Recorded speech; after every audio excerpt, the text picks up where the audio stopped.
আমরা প্রিন্সিপাল ম্যামের কাছে সবাই গিয়েছি, ওনারা আমাদেরকে কোনো প্রকার সহযোগিতা করতেছেন না। উনি বলেন অফিসিয়াল নোটিশ আসবে। কিসের অফিসিয়াল নোটিশ?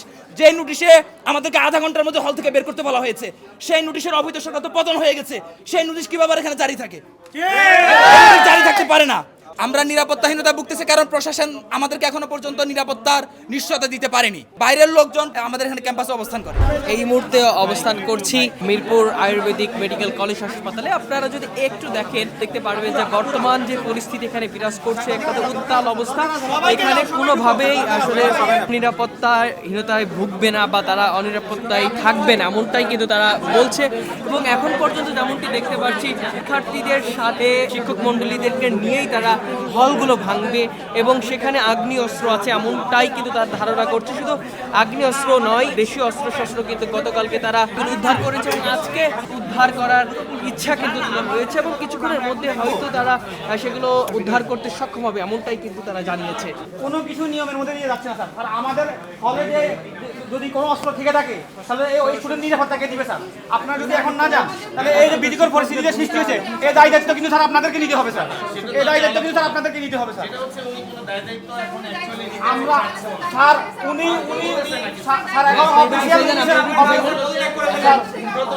স্যার আমরা এত কিছু জানি না, আপনারা আমাদের সাথে যাবেন এটাই এতটুকুই জানি স্যার। আর কোনো কিছু শুনতে রাজি না স্যার আমরা এখন। অপরাধ স্যার, আপনি আমাদের সাথে যাবেন স্যার। কেন অপরাধ হবেন? আপনি না শিক্ষক হিসাবে যাবেন, শিক্ষক হিসাবে যাবেন স্যার, শিক্ষক হিসাবে যাবেন। সবাইকে নিয়ে যাবো, সবাইকে নিয়ে যাবো। আমরা সব টিচারকে নিয়ে যাবো, সবাই যাবে। সাধারণ শিক্ষক হিসেবে জি জি, আপনি সাধারণ শিক্ষক হিসেবে আমাদের সাথে যাবেন স্যার। আপনি আসেন, আপনারা আসেন, সবাই আসেন স্যার। আপনারা সবাই আসেন স্যার। স্যার আপনারা সবাই আসবেন স্যার। স্যার আপনারা সবাই আসবেন স্যার। আপনারা সবাই আসবেন স্যার। আমরা প্রশাসনিক দায়িত্ব পালন করে অভ্যস্ত না, এই দায়িত্বটা আমি কখনোই পালন করি না। আচ্ছা, এখন যেহেতু একটা মৌখিকভাবে বলা হয়েছে আমি আসছি, ঠিক আছে, কিন্তু এটা যেহেতু উনি এতদিন প্রশাসন চালায় আসছেন, ওনাকে কথা বললাম ওভার টেলিফোনে, উনি বললেন যে আমার ঊর্ধ্বতন কর্তৃপক্ষের কোনো অর্ডার নেই। এখন ওরা অফিসিয়ালভাবে আনঅফিসিয়ালভাবে কি করবে এটা আমি জানি না। ওনাদের নিষ্ক্রিয়তার কারণে আমাদের এই ক্যারিয়ার ধ্বংস হয়ে যাচ্ছে। আমরা আর সময় দিতে চাই না। আমরা অনেক ধৈর্য ধরেছি, 5 তারিখ থেকে 13 তারিখ কম না ভাই। আমরা আর ধৈর্য ধরবো না, ওনাদেরকে সাথে নিয়ে আমরা হলে অবস্থান করব। ওনারা বলতে পারে আরো ধৈর্য ধরবেন, কত ধৈর্য ধরবো? আমরা প্রিন্সিপাল ম্যামের কাছে সবাই গিয়েছি, ওনারা আমাদেরকে কোনো প্রকার সহযোগিতা করতেছেন না। উনি বলেন অফিসিয়াল নোটিশ আসবে। কিসের অফিসিয়াল নোটিশ? যে নোটিশে আমাদেরকে আধা ঘন্টার মধ্যে হল থেকে বের করতে বলা হয়েছে, সেই নোটিশের অবৈধ সরকার তো পতন হয়ে গেছে। সেই নোটিশ কিভাবে এখানে জারি থাকে? জারি থাকতে পারে না।